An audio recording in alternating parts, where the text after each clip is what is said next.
As I said, my name is Musfira, and I am an internal medical training in my second year.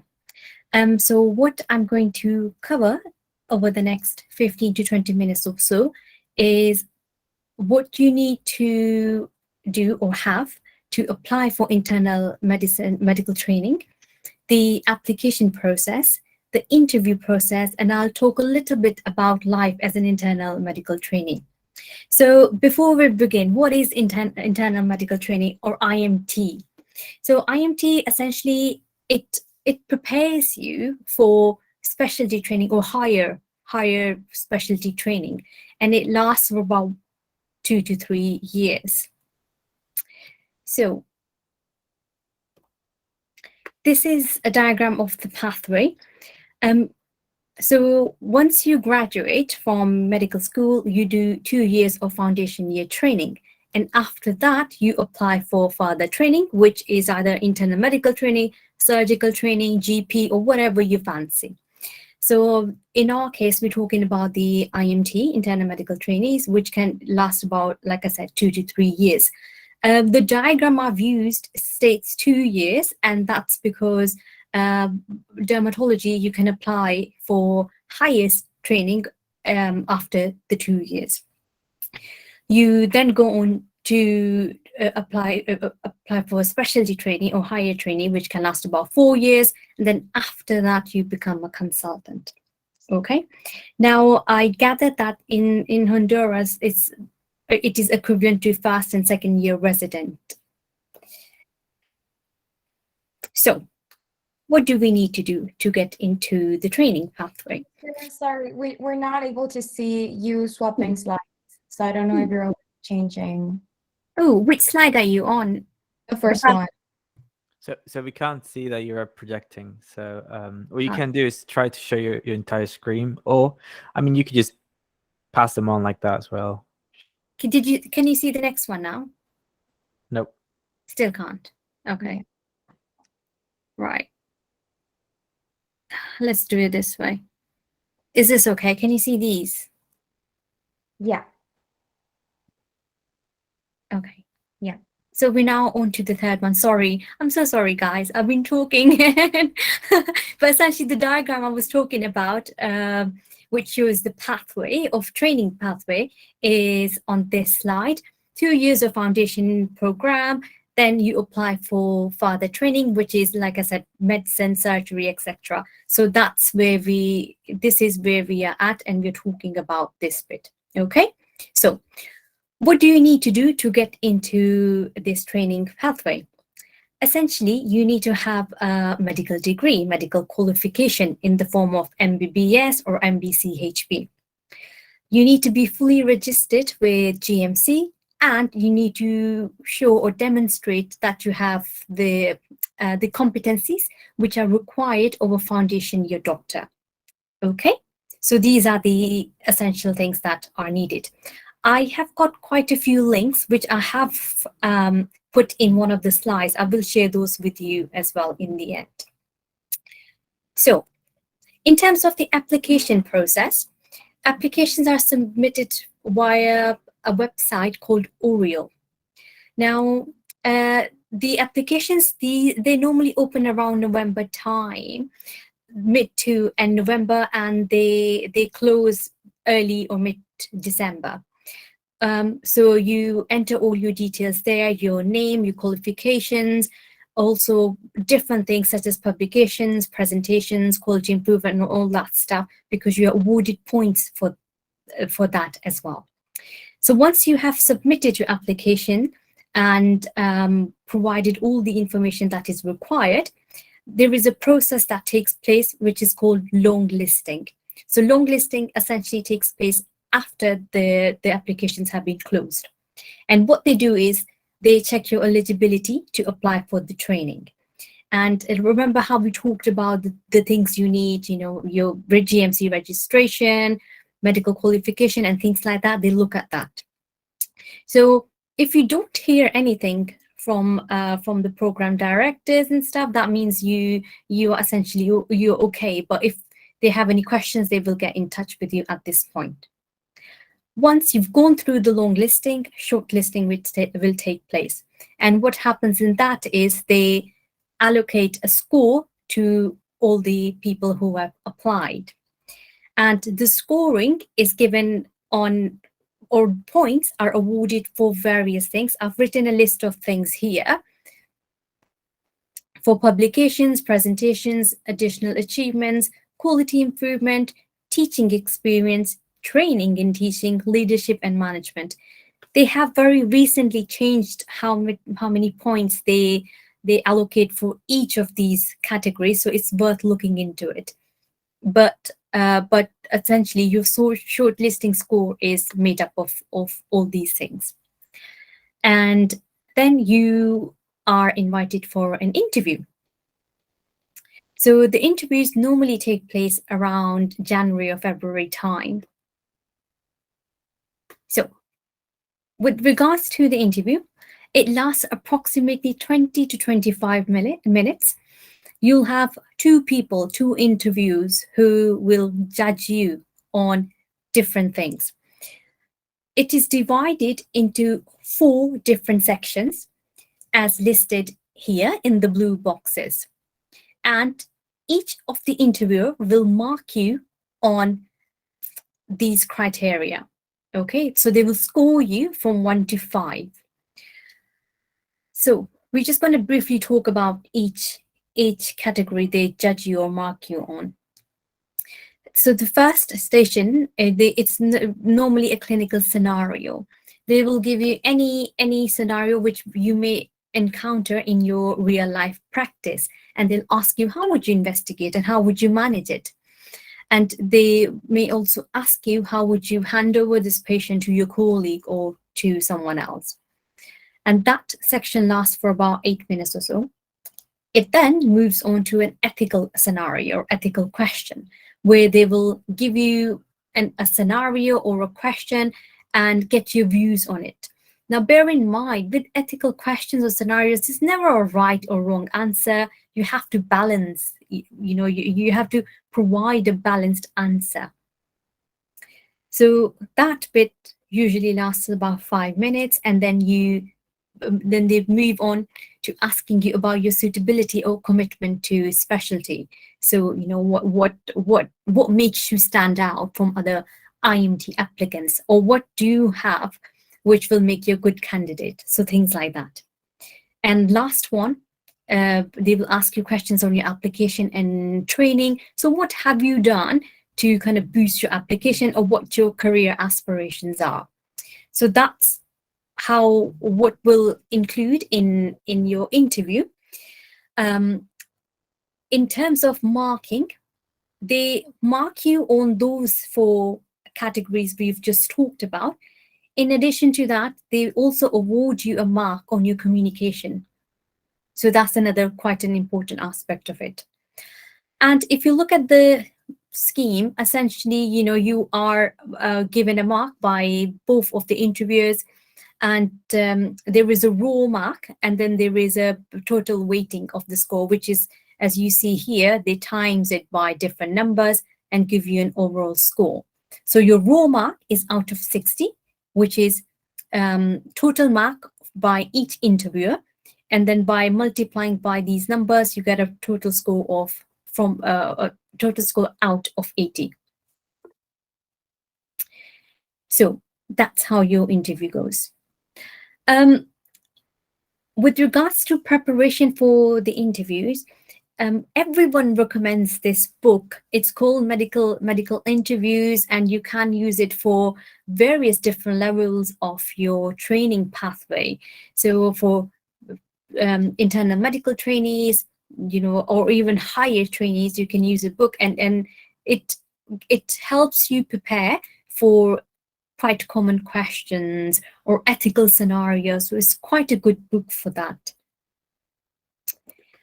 So with regards to the posts available, and now quite a lot of people apply for IMT or internal medical training. I think last year was over 3,000 people who applied for it.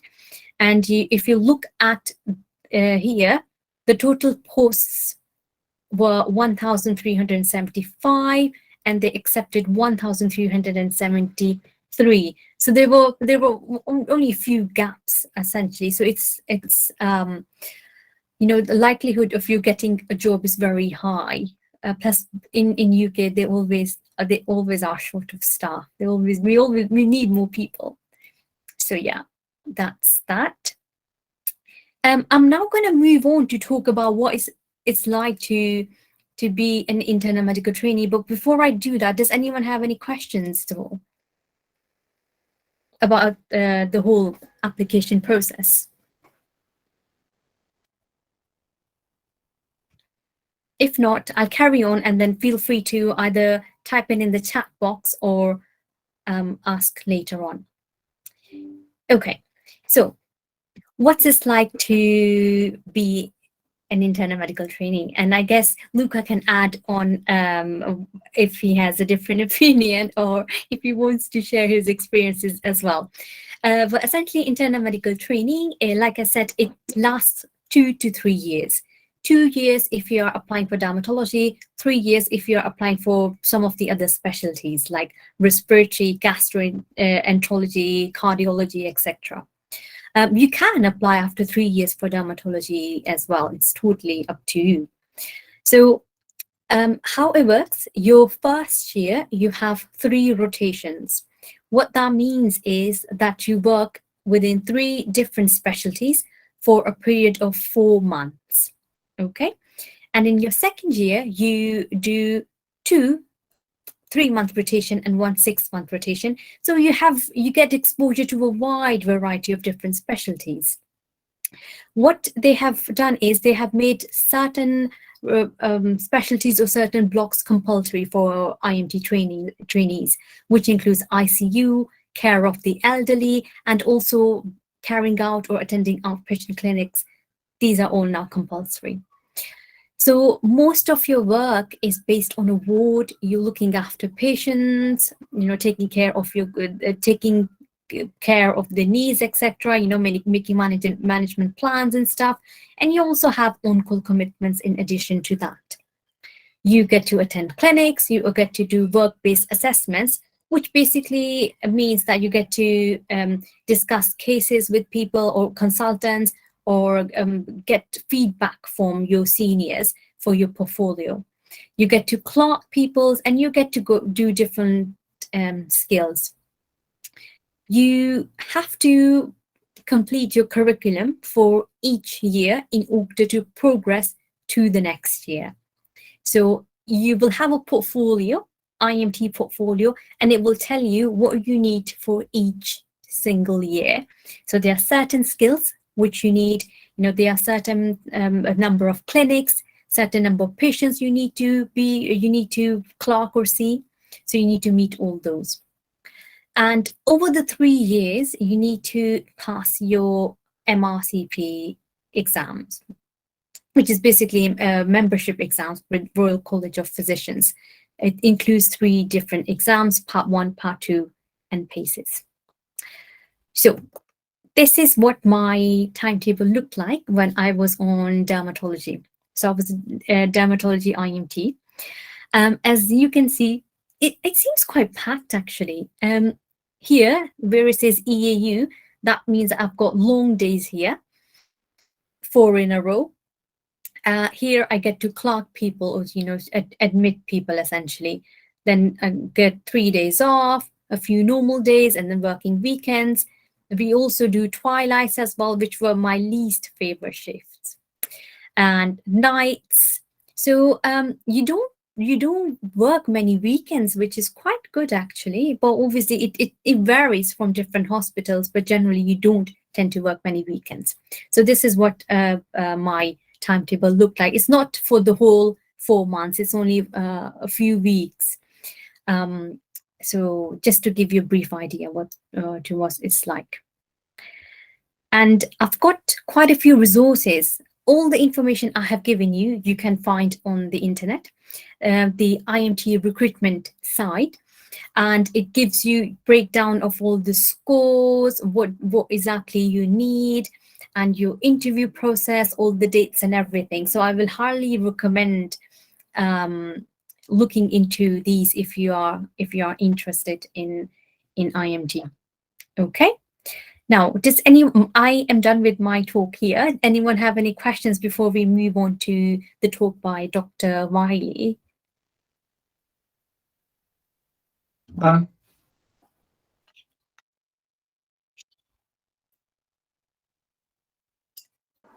You can drop your questions on the chat box as well. You can do it in Spanish or English, so don't worry.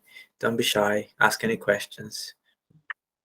So another thing we can do, Musfira, all these links, useful links, maybe Sophie can send them off after the session so they can have them available on their email. Yeah, absolutely. I'll send you my slides, Sophie. Right.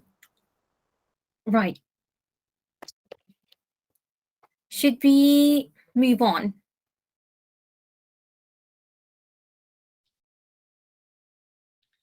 Hello, my name is Grant Wylie. I'm one of the consultant dermatologists at the Queen Elizabeth Hospital in Glasgow, and I've been asked to speak to the DermSoc group on subspecialty training, and I've decided to do a relatively quick overview of the basics of subspecialty training, and it may be that some of my colleagues pick particular subspecialties in a bit more detail for you to hear about.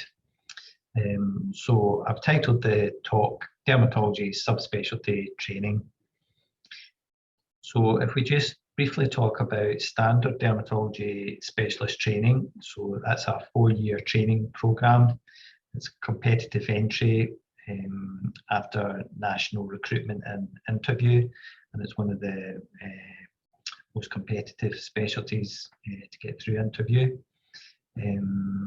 Your standard dermatology training thereafter from SD3 includes general dermatology, so that's inflammatory skin rashes like eczema and psoriasis, and also lesion dermatology, so that's essentially skin cancer exclusion and review of other unusual skin lesions. You also have to do out of hours on call dermatology for acute and emergency, and you'll see some of that during the day as well in your training, so referrals from GPs and accident emergency and acute medicine. Dermatology is relatively unique in that you're almost not truly dual accredited, but it's one of the only adult specialties where you do a component of pediatrics at the same time. So during your training, you'll get to go to in Glasgow, the Royal Hospital for Sick Children, and do a paediatric block in paediatric dermatology. During your 4-year training, so from ST3 to ST6, you'll be exposed to other subspecialist areas, so all the different subspecialty clinics that we'll come on to. And then obviously dermatology overlaps with lots of other specialties within the hospital, and you will have the opportunity to see how those associated specialties work and where the overlap between the two specialties is. And obviously all of this training, both core, general and skin cancer dermatology and dermatology subspecialist areas and the allied and linked specialties, gives you the knowledge over that 4-year period, hopefully to sit the specialty certificate exam, so the SCE, which you have to do in all physician medical based specialties now. So in dermatology, normally they would encourage you to be prepared and ready to sit at an ST5, which is year 3 out of 4. And the reason for that is that if in the unlikely event you fail, you have ST6 or your final year to sort that out and resit it again. If you failed it or if you left it until your final year before sitting it, then you wouldn't have an opportunity, and your funding or your funded registrar post would finish and you'd be sort of left. Occasionally some people will try and do it in ST4, but that would be a lot of book work and not a lot of hands-on clinical experience, so you might struggle with that, but kind of depends what you've done pre-ST3. Some people have done, you know, a year or 2 years of clinical fellow posts before they get a training number registrar post, and so they may be ready by ST4 to do their SCE exam. So the next slide I've titled Fixed Subspecialty Training. What that means is these are sort of compulsory and built into your 4-year ST training program. So in year 1 as an ST3, the focus might be inpatient dermatology or acute inpatient dermatology. So you'd probably be based in a central hospital where you're likely to get exposure to that. Unfortunately, now we don't have inpatient beds, but in years gone by, Queen Elizabeth had a 16-bedded inpatient dermatology unit, so a brand new ST3, that would be a good early starting point and a good focus for experience in acute, you know, sometimes sick and unwell dermatology patients. Or on the other side of the coin is an ST3. You really just need thrown in at the deep end with lots of good, busy general dermatology. So nothing fancy, no deeply specialist exposure. And so you may be put to one of the district general hospitals. So that might be somewhere like Cross House or Monklands. And so you just get lots of good exposure and experience there. So that would be your first year in ST3. So just sort of finding your feet, getting lots of good experience. In ST4, that might be your year to be rotated to pediatric dermatology. Kind of depends what all the other registrars have done, so that over the 4 years everybody can be rotated round. So it wouldn't be fixed ST4, but by then you'll have had 1 year under your belt and have you know, some understanding of general dermatology, and so you may be moved to pediatric dermatology. And pediatric dermatology, you know, has 2 sides of the coin. It's very much like adult dermatology, so the same inflammatory dermatoses, but lots of weird and wonderful, unusual, albeit rare, things like genetic and inherited conditions that you need to be aware of in pediatric dermatology. You'll start to do skin surgery and skin cancer excisions from ST3, but you'll maybe be aiming to be a bit more advanced from ST4 onwards. So you may have an independent list without any supervision. You might be starting to do skin cancer excisions. You might be starting to do skin surgery on the head and neck and face.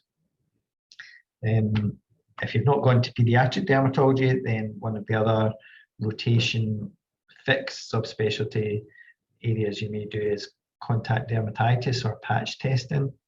So that'd be a 3-month block where, you know, you'd follow patients through the start of the tests, and then you know, see the results. So yeah, you might do that in ST4. Again, it depends what everybody else is doing to squeeze them all into the rotation. ST5, you might go on to more advanced severe psoriasis clinics and see all the biologic drugs in use. So currently the West Glasgow ACH has a severe psoriasis clinic, and they have a severe psoriasis combined clinic with some of the allied specialties like rheumatology and gastroenterology.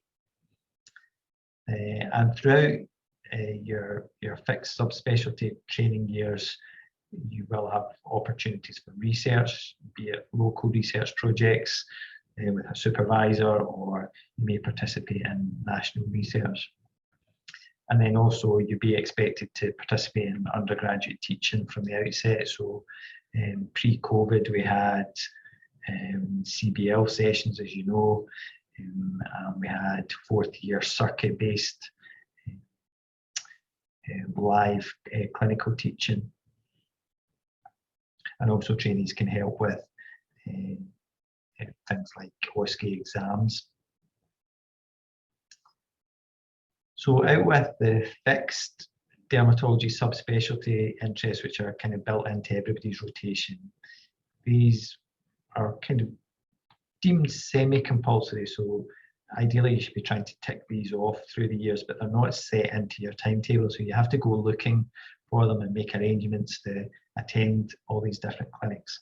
And you'll see there's quite a few, so genodermatoses, specialist hair clinic, vulval and genital clinic. We don't currently have a male genital clinic, but we did used to.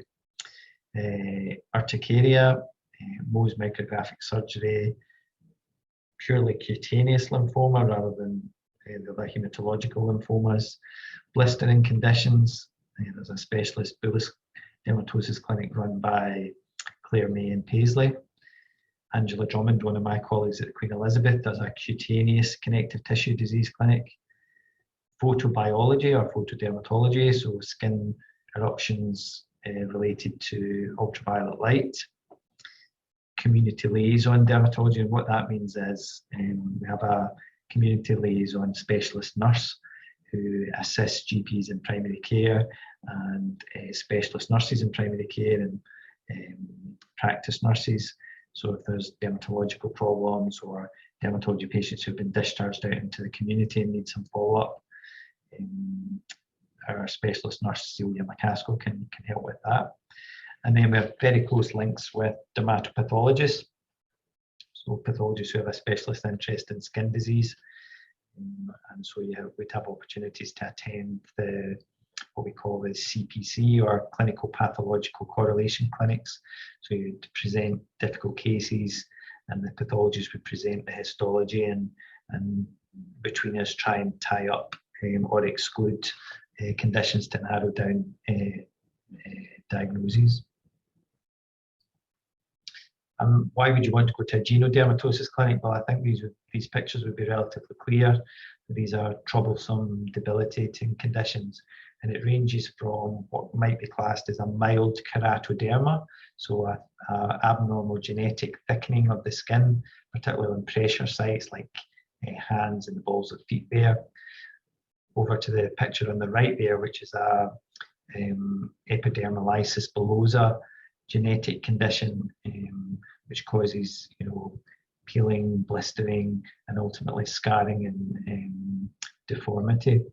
And that's a very severe skin condition that needs to be caught from the outset. It needs to be managed in a multidisciplinary fashion with pediatric dermatologists, surgeons, geneticists, because this has implications for family members. Specialist hair clinic, so again, very debilitating, very obvious. You can see why people are going to get upset by it. What conditions have we got here? Well, on the left, you've got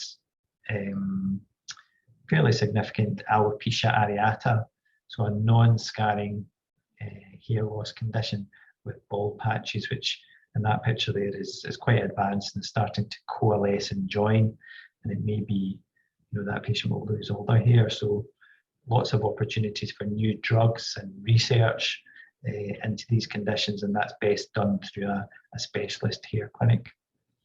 Equally, on the right-hand side there, you have a much more inflammatory scarring condition with associated hair loss. So that might be something like a dissecting scalp cellulitis.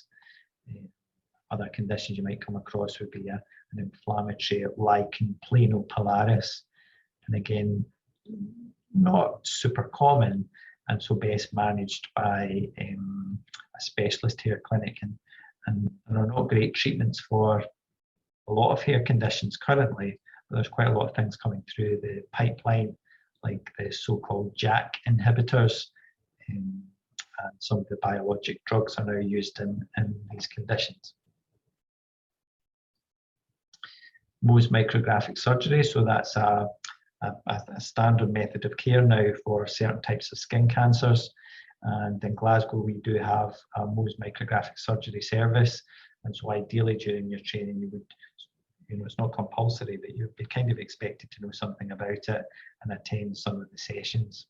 And for those of you who don't know about Mohs surgery, a lot of people capitalize Mohs like an abbreviation. It's not, it's a name. So it's a German guy's name called Dr. Mohs. And he developed this process of margin control with skin cancers in particular. So you would have either a trained dermatologist or a dermatopathologist who can analyse margins while the patient is on the surgical operating table. So you would excise with the margin, check it immediately, almost like a saucerized samples. You take a sort of scoop, as you can see in that diagram there, and divide it up into sections and check each section's margin under the microscope and decide what areas are clear. So you tend to use this in skin cancers where the margin's not clear and you need help with removing it all without being too gung-ho and taking massive margins in the hope that you get it clear. So you can sometimes minimise the excision margin. So you can see there on the picture on the left, this patient had a relatively small primary lesion, but actually when it was analysed using Mohs histology, the defect was much bigger and resulted in a much bigger wound. And you can see the skin markings there with a skin marker pen about the planning of how that gap's going to be repaired. So that's looks like a bilobed flap. So the mobile skin further around the cheek is going to be pulled forward into that defect and then stitched together. So a gold standard treatment for difficult skin cancers with indistinct margins, and skin cancers where you want to minimise the margin but still have a clear border. And it's used much more in the States because there's a lot of money associated with carrying out Mohs. But in the UK and Glasgow, we do have the opportunity to send people for Mohs, but there's quite a long wait for it. So the blistering condition next, so the tertiary clinic run at the RAH in Paisley by Dr. Claire May. Unsurprisingly, she looks after blistering conditions. And here's two examples here. So on the left, we have bullous pemphigoid, so an autoimmune condition targeting sort of antibody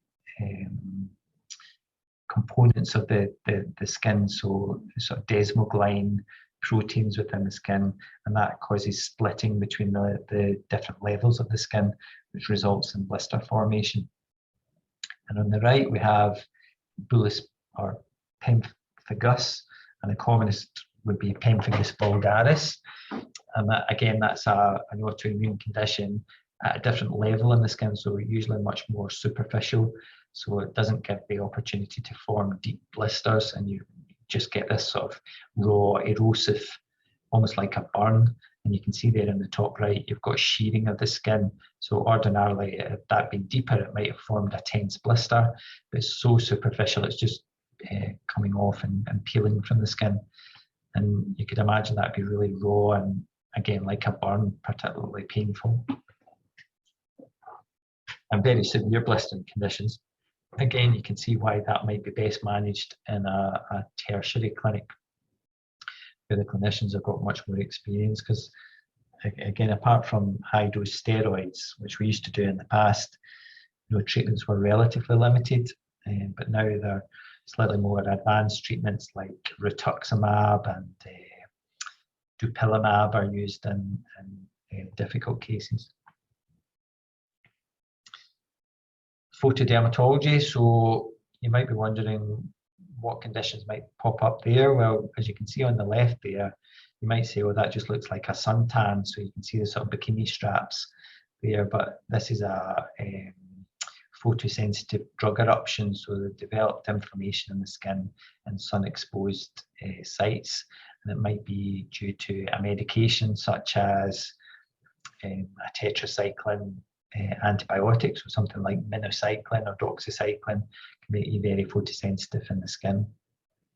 And on the right hand side, we've got a photosensitizing metabolic condition in the form of porphyria cutanea tarda.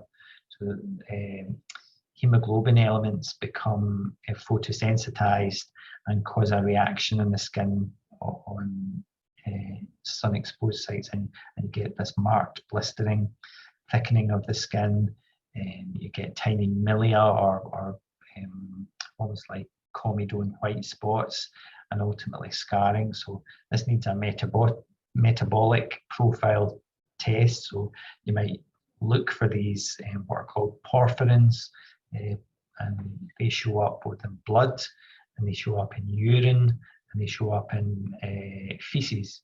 So usually we'd start off with a urine sample and perhaps a blood porphyrin screen, and see if these abnormal hemoglobin porphyrin elements are identified.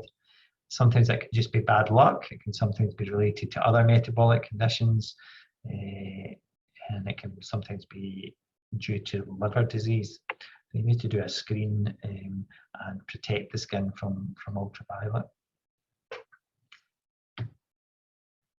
So that's dermatology specific subspecialties.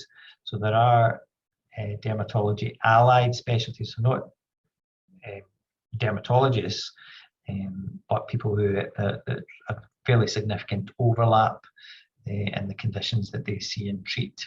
So these are not fixed into the rotation, but again are seen as relatively compulsory to attend. So by the end of your ST6 training, it would be expected that you've attended most of these allied specialties to see how they work and get some exposure.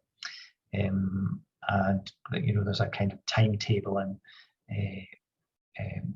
fixed number of clinics that you should really attend that the trainees have drawn up. So unsurprisingly, it would be good practice to attend oncology clinics because they deal with metastatic and aggressive melanoma. They deal with difficult non-melanoma skin cancers, so high-risk squamous cell carcinomas of the scalp, ears, and the cutaneous, and sometimes cutaneous veering into systemic lymphomas. And closely linked would be radiotherapy sessions. So there are oncologists who have an interest in radiotherapy. So things like aggressive squamous cell carcinoma, which may have been managed surgically, sometimes do better if the surgical site is then treated with radiotherapy. So you can't really explain to patients how that's all going to work and what's actually involved unless you have some experience of going to see the machines, what's the setup, how many treatments would they need, what are the side effects and outcomes likely to be. So you really need to attend some sessions and arrange with the oncologist to go and attend these. But you would probably attend maybe one or two of these because you don't really need to know any more than that. Genital urinary medicine, so GUM, such as at the Sandyford. So as you can imagine, again, an overlap with sexually transmitted diseases. And again, that overlaps with infectious diseases, so things like HIV and weird mycobacterial and tuberculosis. All these things are interlinked with the skin, and some of them, and a lot of them actually, present with features in the skin. And also secondary skin reactions to some of the drugs that they use. So HIV medication, unusual antibiotic regimes can result in skin changes. So a big overlap with GUM medicine and infectious disease. The maxillofacial surgeons, again, deal with a lot of surgery for skin cancer on the head and neck. So a bit like the plastic surgery colleagues, it's good to go and attend either their assessment clinics or some of their skin specific surgical lists. And obviously they do the bigger surgical procedures that sometimes require general anaesthetics. They'll also help us out with melanoma staging, so they might do things like sentinel lymph node biopsies and wide local excisions, and they usually require general anaesthesia.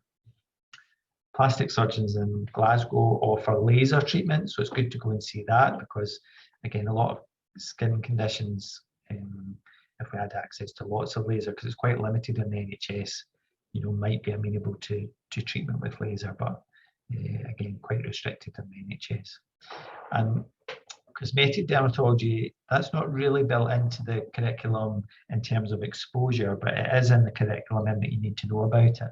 And the reason for that is that you may be expected to deal with some of the side effects or disasters that happen in private and cosmetic dermatology. So, if you're on call at the weekend, you might be left to sort out the mess, as it were. So you need to know what type of procedures they're doing. So things like fillers and Botox and actual surgery, so that you know how they're done and what the side effects can be. Unsurprisingly, a big aspect of dermatology, surrounds the psychological impact. So severe psoriasis, eczema, and chronic disease, does have an impact on your psychology. So you can see why psychodermatology would be useful in some scenarios. There are also unusual psychiatric disorders which manifest as skin disease. So things like nodular prurigo, which is sort of gouged and scratched. Dermatitis artifacta, so where again people use sharp instruments and give themselves scars and marks on the skin, which isn't really a skin disease, but they're self-inflicted.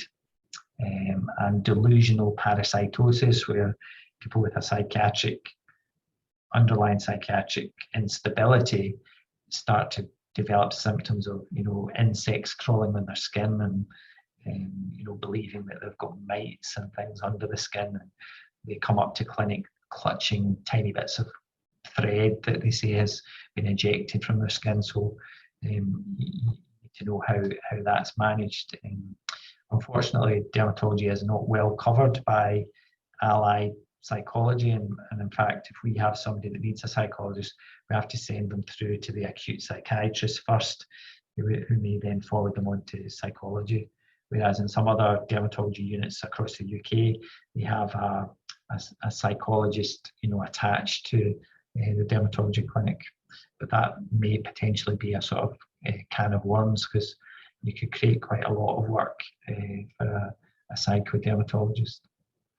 And then rheumatology, again, a big overlap, lots of connective tissue diseases and associated joint problems with skin conditions like psoriasis.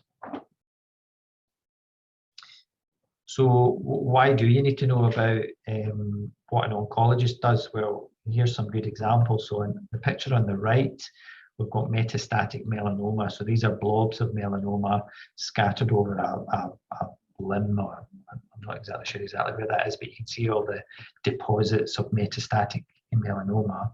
And on the left-hand side, you have a PET scan, a PET CT scan, and that's highlighting areas of uptake from cancerous deposits. So the patient on the left there has multiple sites of metastatic deposit all over the body, including what looks like lots in the liver, although you need to watch because it picks up areas of high metabolic rate. So you can see that the brain's quite well lit up. Sometimes the liver lights up just because of metabolic change rather than metastatic deposit. And then the other sort of skeletal diagram on the right-hand side there is after treatment. So this is after, say, immunotherapy or fancy new biologic treatments that we can use to treat melanoma. So BRAF inhibitors or MEK inhibitors are now used, and that's fairly spectacular results from the diagram on the left to the right, because most of those metastatic deposits have almost disappeared. So 10, 15 years ago, that would have been unheard of, and these patients would have needed, domestos-style, old-fashioned generic chemotherapy to try and sort these. But these new generation treatments are life-prolonging now rather than palliative care. A good example there of why you need to see radiotherapy and see the oncologist delivering on radiotherapy. So this is it's a wee bit like a basal cell carcinoma on the right cheek there, and a background of sort of actinic sun damage. And to surgically deal with that would require fairly aggressive excisions, full removal of the cheek and temple. It's veering over right to the ear there. And we probably need extensive reconstruction and grafting. But they've opted to try radiotherapy in it, and you can see there the outcome on the right-hand side is amazing. So that's pretty good going. Obviously some scarred area where the radiotherapy's been, but no evidence of residual tumour. And you might hope that that could be curative for this patient, although there may be a degree of recurrence.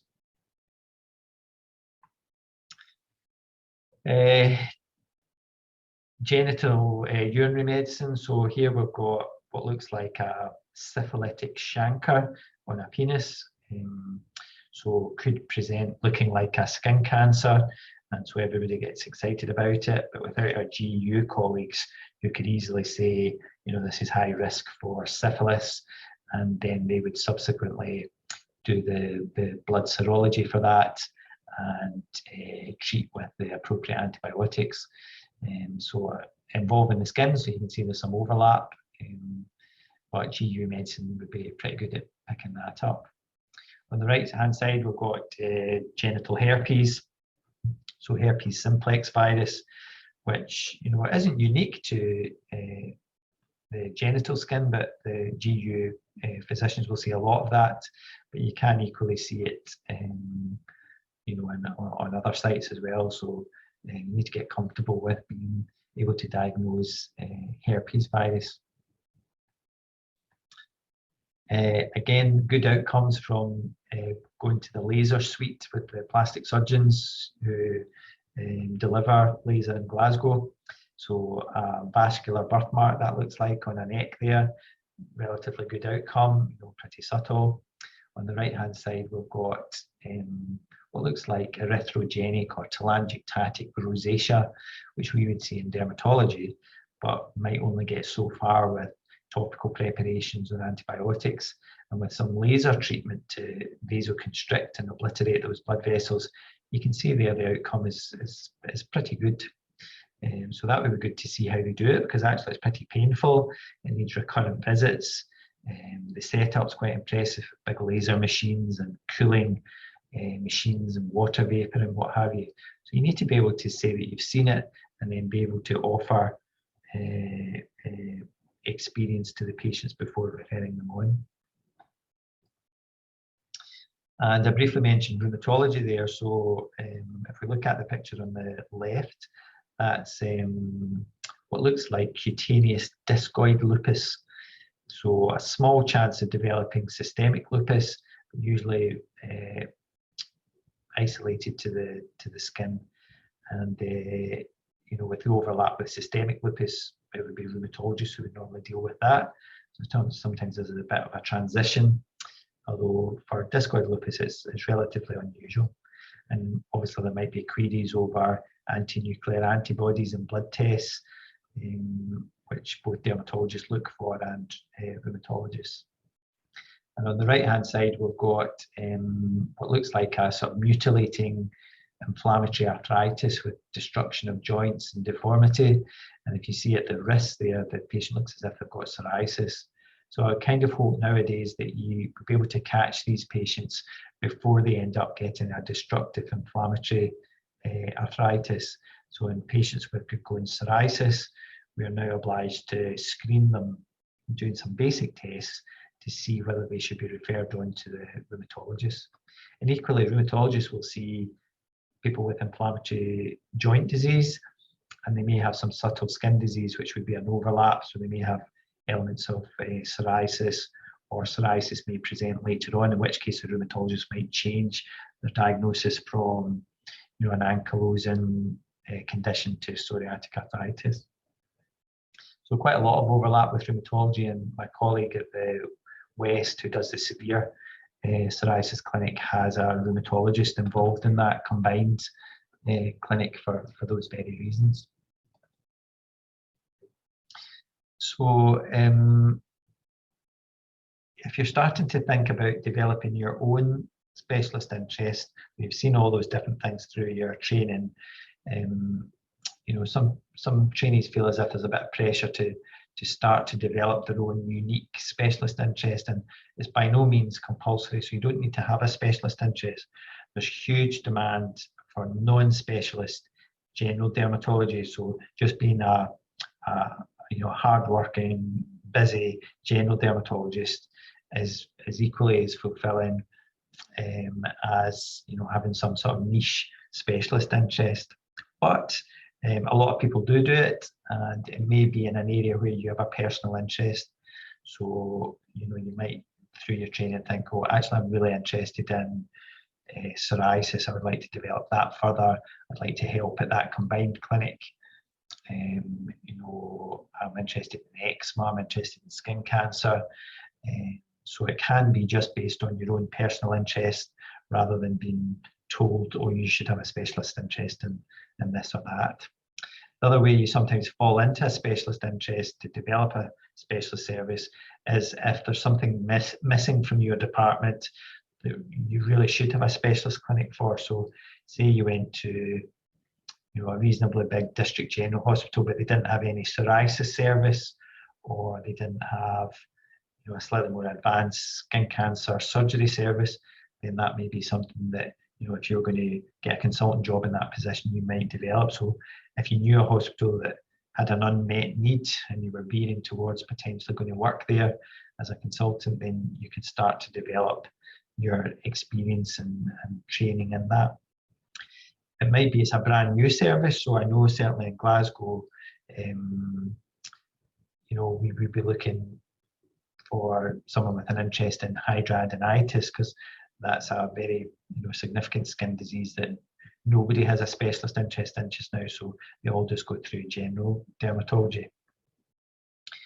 It may be somebody already has a specialist interest and they're about to retire or leave, in which case you might be veered towards that if it was in a hospital where you wanted a job. So say you wanted to stay local in the west of Scotland, you wanted to work at Queen Elizabeth, and somebody was retiring, their specialist interest was in psoriasis, then you might want to take that on. So sometimes you need to seek out any opportunities in specialist interest, because it may not be that it falls on your lap and there might not be one available, and so you need to go looking for it and carve out a niche. And you probably want to start planning it within your registrar training. So ideally at the end of your second year, you've only got 2 years to go, and so that flies in, and it's not long to try and start to develop, put your feelers out as to where your specialist interest might go. And as I mentioned, in Glasgow, for example, we'd be looking for somebody with an interest in hidradenitis. We don't really have anybody with a significant interest in male genital dermatology. And then psychodermatology, we could probably do with 4 people interested in that for the amount of work that it generates. And unfortunately, we don't have anybody. You also have the opportunity for what's called a post-CCT fellowship, and that means your certificate of specialty training. When you're ready to be a consultant and you've done your 4 years of training, you can sometimes add on an extra year to just concentrate on a specialist interest. And some centres across the UK, so big centres, will offer an extra year in a subspecialty like medical dermatology. So that might be hidradenitis, severe psoriasis, eczema, pediatric dermatology, or Mohs surgery. So you would just gain an extra year. That has to be funded somewhere though, because the health boards and the education departments really just want you to be consultants. They want you through the training program as quickly as you can, and then start dealing with all the workload and waiting lists as a consultant dermatologist. So it can sometimes be quite hard to source a year of funding.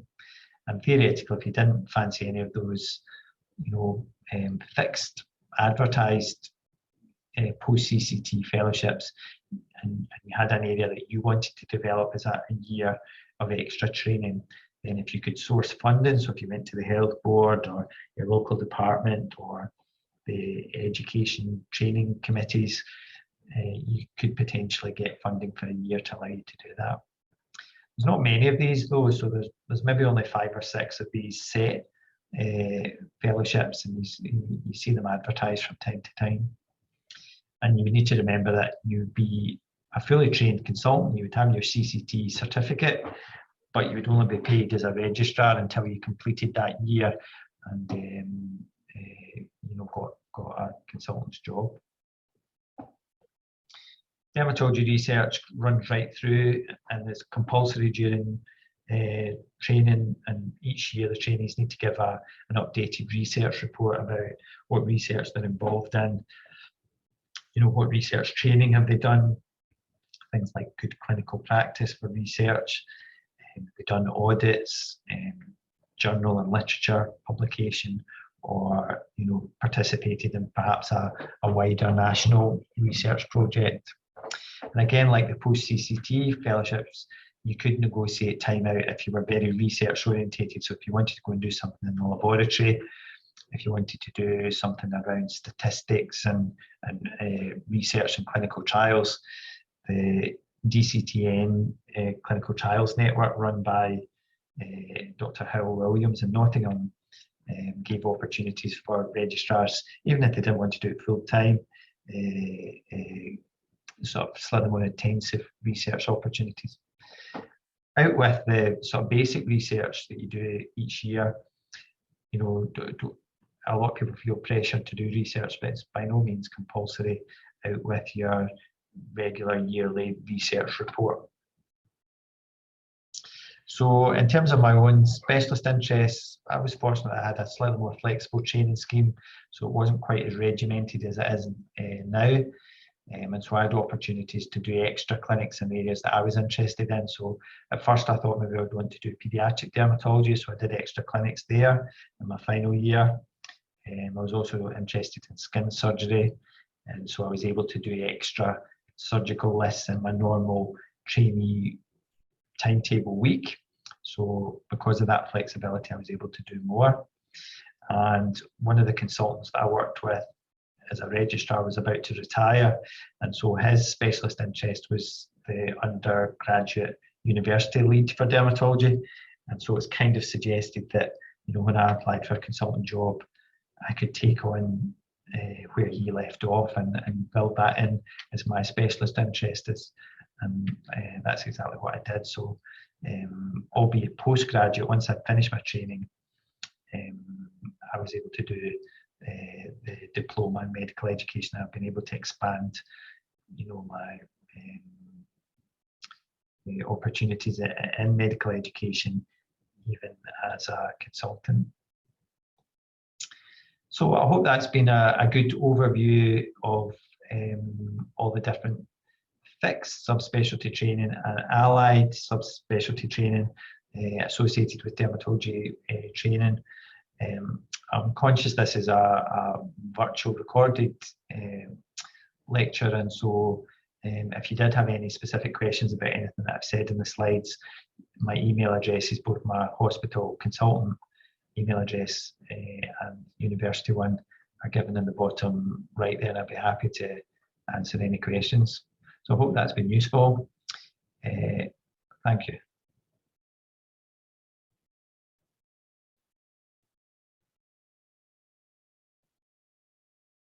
Right, if nobody has any questions, thank you so much for attending today's session.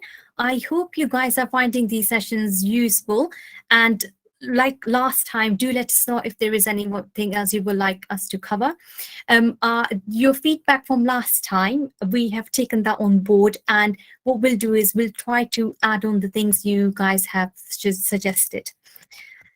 Great, I hope you guys have a lovely weekend. Anything else you guys want to add, Lucas, Sophie? No, just say thank you, and everyone, I hope you have a good understanding of what IMT application process is and how, if you go into dermatology, there's quite a few options. I didn't know there were that many options here. I'm actually very surprised. There's just a lot.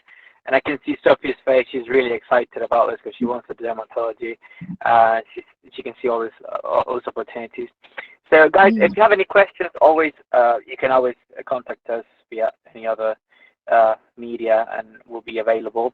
Also, the video should be available in the next coming weeks from the previous session and this current session. So you'll have it available on YouTube of the association. So no further questions, Sophie. I don't know if you want to say something before we go. That would be it. I'll be sending the emails from Musfira's presentation so that you can access them next. Great. Bye-bye, everyone. Bye. But I'm sorry about the issue with the link initially. That was my fault. Don't worry. You See you guys guys. have a